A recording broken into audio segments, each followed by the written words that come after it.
नमस्कार, आप देख रहे हैं मासकॉम जंक्शन। मैं डॉक्टर प्रदीप कुमार हाजिर हूं एक और नई वीडियो के साथ। प्रिय विद्यार्थियों, मीडिया क्विज सीरीज़ की इस वीडियो में आज हम चर्चा करेंगे प्रेस काउंसिल ऑफ इंडिया से जुड़े कुछ महत्वपूर्ण सवालों पर। मीडिया क्विज सीरीज़ की पहले की वीडियो में हमने प्रेस काउंसिल ऑफ इंडिया से जुड़े कुछ और महत्वपूर्ण विषयों पर बातचीत की।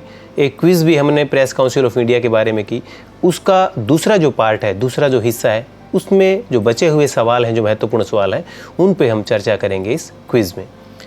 तो आइए शुरू करते हैं media quiz on press council of India. हमारा पहला सवाल है, what is the tenure of the chairman and members of the press council.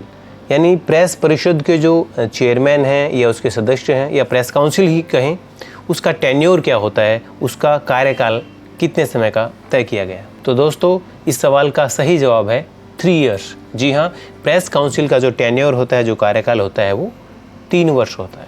When was emergency imposed for the first time in India. Bharat में आपातकाल लगाया गया, तो कब लगाया गया पहली बार? और इसका सही आंसर है 25 जून 1975।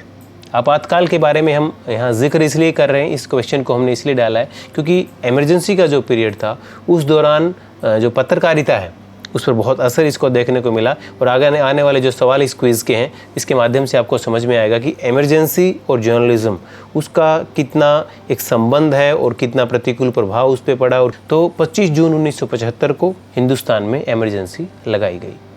When was the press council act 1965 repealed, यानी उसको एक तरह से रद्द कर दिया गया। 1965 का जो प्रेस काउंसिल एक्ट था, तो प्रेस काउंसिल एक्ट जो 1965 था, उसको कब रिपील किया गया?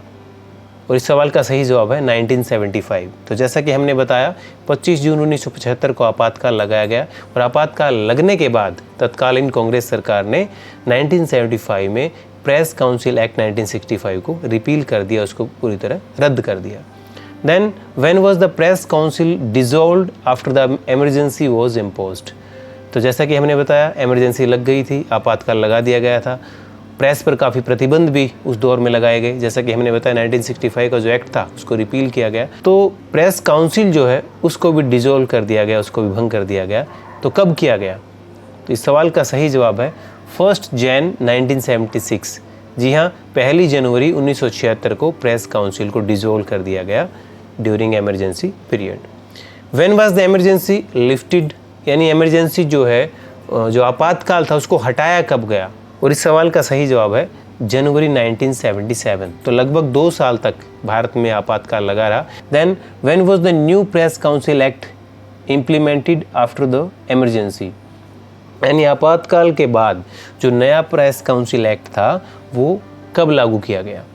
और इसका सही जवाब है प्रेस काउंसिल एक्ट 1978। जी हाँ, जैसा कि आप जानते हैं, 1965 में प्रेस काउंसिल एक्ट बना। देन ड्यूरिंग एमरजेंसी उसको रिपील किया गया। लेकिन एमरजेंसी को हटाने के बाद जो नई सरकार बनी, इलेक्शन हुए, उसके बाद नई सरकार बनी, उसने प्रेस काउंसिल एक्ट 1978 में वो सरकार लेकर के आई। In which year the press council of India was reconstituted. जैसा कि हमने कहा, प्रेस काउंसिल को भी डिसॉल्व कर दिया गया था, एक्ट भी रिपील हो गया था, तो ज़रूरत थी प्रेस काउंसिल ऑफ इंडिया के पुनर्गठन की, उसको दोबारा से कॉन्स्टिट्यूट करने की। तो किस वर्ष में दोबारा इसको बनाया गया, प्रेस काउंसिल ऑफ इंडिया को उसका गठन किया गया? और इस सवाल का सही जवाब है 1979। हम यहाँ आपको बताना चाहेंगे कि इसी दौरान सेकंड प्रेस कमीशन भी आया और सेकंड प्रेस कमीशन ने भी बहुत सी महत्वपूर्ण रिकमेंडेशंस दी। और उसके बाद जो है प्रेस काउंसिल ऑफ इंडिया, इसी दौरान प्रेस काउंसिल ऑफ इंडिया का भी गठन किया गया 1979 में। और सेकंड प्रेस जो कमीशन है वो भी 78 में उसका गठन हुआ, फिर 80 में उसका रिपोर्ट देना था, लेकिन उसको भी रिकॉन्स्टिट्यूट किया गया और अल्टीमेटली उसने 82 में अपनी रिपोर्ट दी। तो काफ़ी प्रभाव जो इमरजेंसी पीरियड के हैं देखने को मिले पत्रकारिता पे। तो press council of India was reconstituted in year 1979। In the press council act 1978 the number of members of the press council was increased to how much.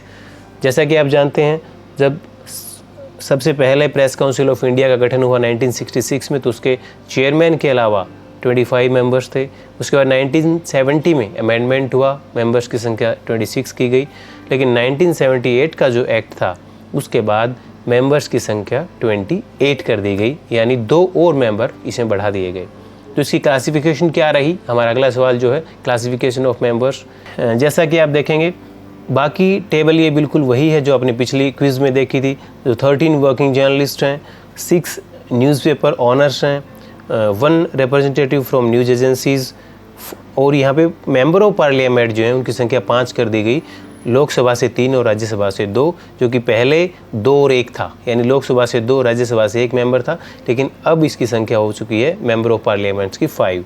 और जो स्पेशलिस्ट फ्रॉम डिफरेंट फील्ड्स, उनमें 3 का नॉमिनेशन होता है। जो nomination करते हैं उसमें बार काउंसिल, यूजीसी और साहित्य कला परिषद, ये नॉमिनेट करते हैं 3 मेंबर्स को। तो इस प्रकार से टोटल जो संख्या है मेंबर्स की वो 28 हो चुकी है 1978 एक्ट के हिसाब से। Then our next question is, according to the press council act 1978, who elects the chairman of the press council. तो जैसा कि आप जानते हैं शुरुआत में जो प्रेस काउंसिल के चेयरमैन हैं उनको चीफ जस्टिस ऑफ इंडिया, वो उनको एक तरह से उनका को नॉमिनेट करते थे, उनका चयन करते थे। लेकिन अब जो है 1978 के एक्ट के हिसाब से chairman of Rajya Sabha, Lok Sabha, speaker and 1 representative from elected members of press council, यानी प्रेस काउंसिल के जो चुने हुए सदस्य हैं उनमें से 1 रिप्रेजेंटेटिव, और चेयरमैन ऑफ राज्यसभा और लोकसभा स्पीकर, वो लोग चुनते हैं प्रेस काउंसिल ऑफ इंडिया के चेयरमैन को। Then who was appointed as the chairman of press council of India in 1979। जब दोबारा प्रेस काउंसिल ऑफ इंडिया का गठन किया गया 1979 में, तो जानना ज़रूरी हो जाता है कि उनके चेयरमैन कौन बने, और इस सवाल का सही जवाब है जस्टिस A.N. ग्रोवर। जी हाँ, 1979 में जस्टिस A.N. ग्रोवर को प्रेस काउंसिल ऑफ इंडिया का चेयरमैन चुना गया। उन्होंने 1979 से 1982 चेयरमैन की भूमिका निभाई, और उसके बाद उन्हें 1982 से 1985 के लिए भी चेयरमैन, लगातार दूसरी बार उनको प्रेस काउंसिल ऑफ इंडिया का चेयरमैन चुना गया। तो प्रिय विद्यार्थियों, आज हमने चर्चा की प्रेस काउंसिल ऑफ इंडिया से जुड़े कुछ महत्वपूर्ण सवालों के बारे में। मीडिया क्विज सीरीज़ की हमारी जो नेक्स्ट वीडियोज़ होंगी उनमें भी हम पत्रकारिता से जुड़े अलग अलग जो महत्वपूर्ण विषय हैं, जिनमें महत्वपूर्ण सवाल हैं जो आपके सामान्य ज्ञान के लिए जिन्हें जानना बेहद ज़रूरी है, इस तरह की और वीडियोज़ हम आपके बीच लगातार लेकर आते रहेंगे। आप जुड़े रहिए हमारे साथ और देखते रहिए मास कॉम जंक्शन। धन्यवाद।